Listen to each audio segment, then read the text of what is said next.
Okay, in part 2 for this tutorial is things for magic users. We'll start with the familiar. The familiar sheet resembles the main character sheet very strongly. You can enter in the familiar's name, age, weight, height, gender here. For everything else to fill in, you type in the number of classes you have, or the names of classes. This is entirely for your record, and the total level of classes that grant you familiars. So if you're a first level wizard, third level sorcerer, you type in 4. If you're a 12th level sorcerer, you type in 12. This is the race of the familiar, what kind of animal it is.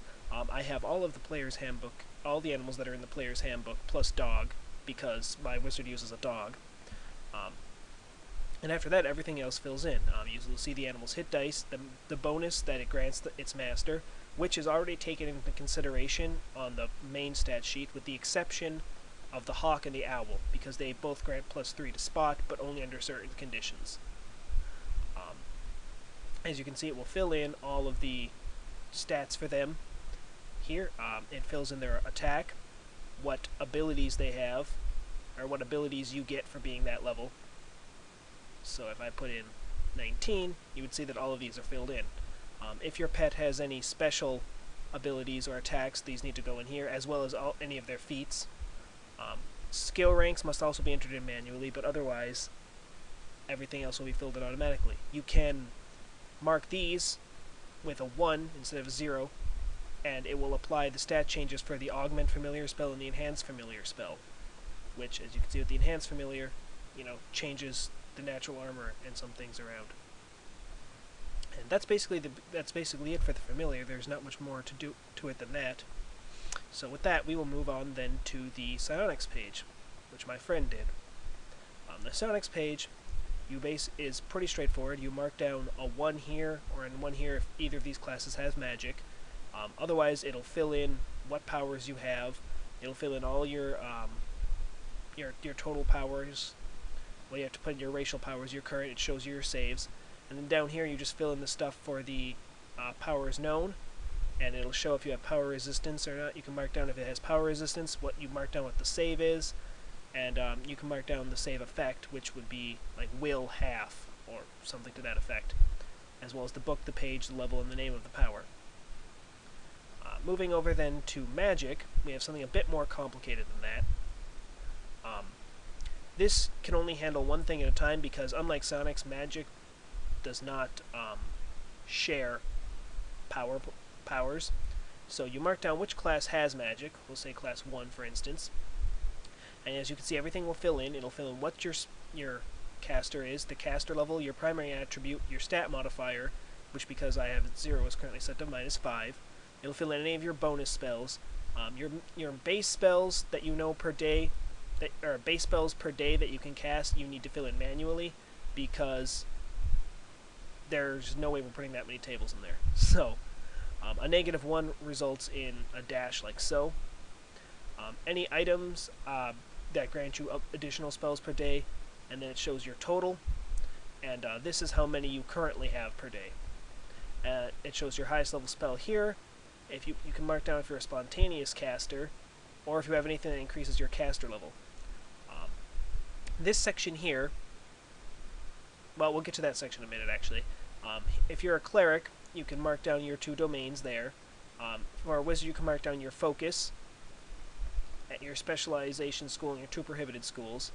And if you take these, and if you have anything that increases your DC for only a specific school, you can mark it down here. To the right, you can see for meta magic rods, I have 2 sections there. The highest level spell that can be empowered, how many times per day can be used, and how many times you've used it, as well as the sudden feats, how many times you can use it and how many times you have. Again, this is entirely for your own records and does not really affect anything else. And finally, and there's also the save DCs down here, if I did not already mention that. So what I marked down here is a mana section, because I have modified the D&D rules to embrace a mana system rather than a spells per day system.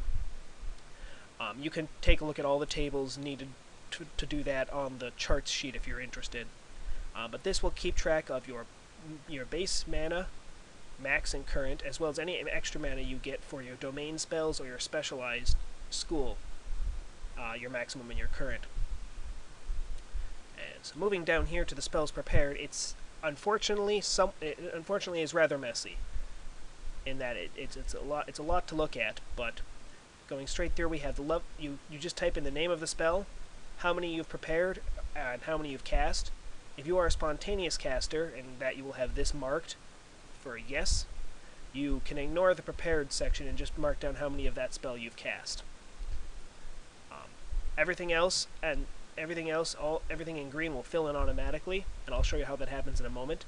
And you can mark down for all of the meta magic feats here with a 1 if you choose to apply that feat to the spell. And for these two, which have variable amounts applied to them, you just mark down how many levels worth you wish to increase it by.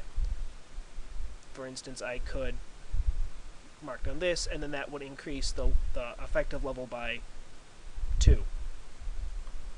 And would then change the mana accordingly. Unfortunately, for those of you who do the spells per day thing, this is designed primarily for mana. So spells per day, it does not check. You'll have to go through on your own and count up how many you have of each type. However, if this is a bit much, and it certainly can be, there is a simpler sheet over here, which all of this is the same. This is just slimmed down a bit. You type in the name, you're prepared, you're cast, same thing as before, and you mark down if it's a bonus spell, in that it comes from your domain or your focus. Here, everything else fills in. You have all the way through the description. Oh, and I didn't finish explaining what the rest of that was. You have, well, I think it's pretty obvious what everything is here. I don't really feel like I need to explain it. Once you've typed in the name of the spell here, everything else will fill in and it'll make sense. And I will show you why it makes sense right now. This is a tab for the spells you have known. You mark down the name of the spell, the level of the spell, the school, your primary, secondary save, the type, fort, reflex, will, and then any effect, negates, halves, partial, whatever. Because some spells require 2, like Baleful Polymorph, you can have 2 of them here. Whether or not it allows spell resistance, their distance in being close, medium, or long, and how many units for the range. The targets you have, this is a little counterintuitive in that this is how many targets per level. So if it affects 1 creature for every 2 levels, you would put 1 creature per 2 levels. And then the type of target being like creature, object, or whatever. And then this is the max number of targets you can affect. So like if we make up a fireball spell, let's fireball level. We'll put this at 4. School of Evocation. Type reflex, half. Close. Feet. No, it does not.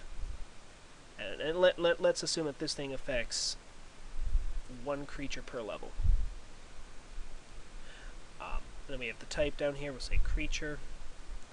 Max doesn't matter. And then the area, it's the same thing. How many feet per level, or how many units per level? The units, which will probably almost always be feet. How the maximum area can have and what shape it takes. So if you had a cone that was 2 feet per level, or 5 feet per level, you would put down 5 per 1, and then you put down feet. And then the max, we'll say it could only go to a 30-foot cone, and then we'll say cone.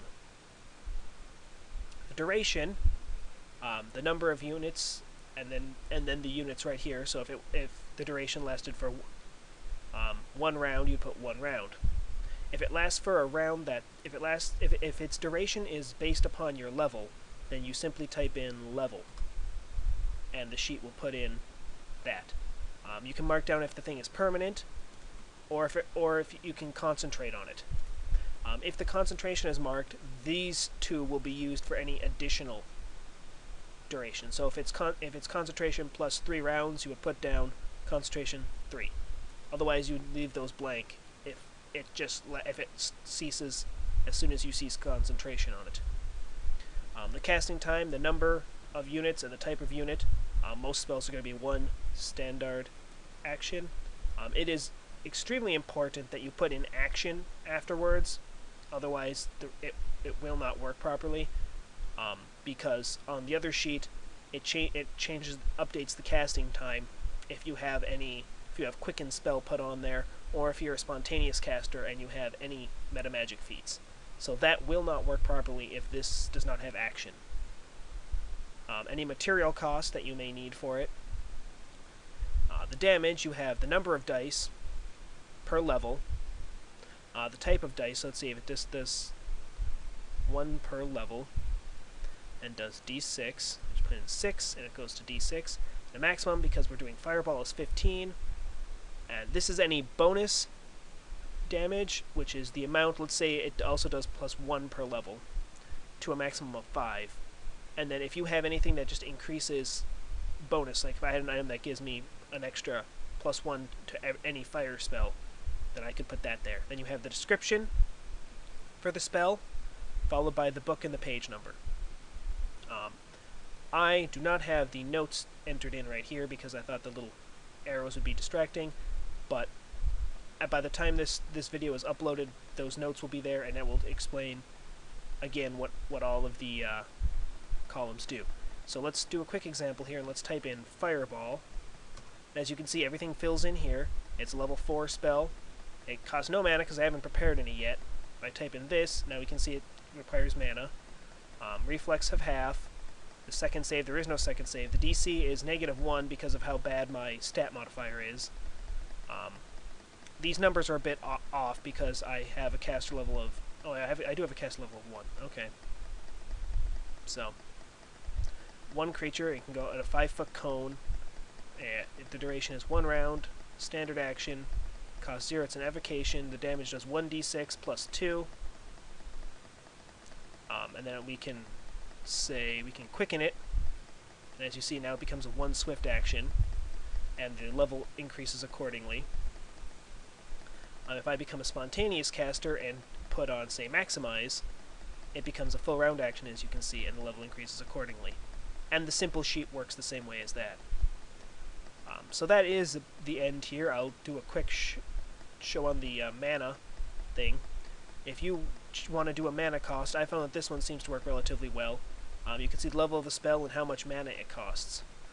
In addition to here is any bonus mana you get from your modifier, as well as, there we go, how much mana each class has. So if you want to use mana, I recommend you can try doing that. Oh, this extra mana table is for if you have domain spells. If you want to, use mana in your game instead of the spells per day system, you're welcome to try that system out. It's pretty straightforward. It's just a direct conversion from one number to another. So I believe that will cover up the magic things. Again, if you have any questions for me, or if you would like a copy of this sheet, you can just let me know. Drop me an email or a message on YouTube or in the comments, and I'll be happy to help you. Oh, and one last real quick thing here. This sheet can also, if say your first class up here is fighter, mine's the other way around, you can type in 2 here. So if you are a dual classing wizard, dual classing caster, you may want to copy this sheet so that you can do 2 of them. And with that, that's all that I have today. My last and final tutorial will be just about how to enter stuff into the tables if you want to add more stuff if you want to add classes or things that are not located here. And I will probably do, maybe along with that, demonstration of making a character. But for now, that's all that's all I have. So take care, and once again, I welcome any questions and comments that you may have. See ya.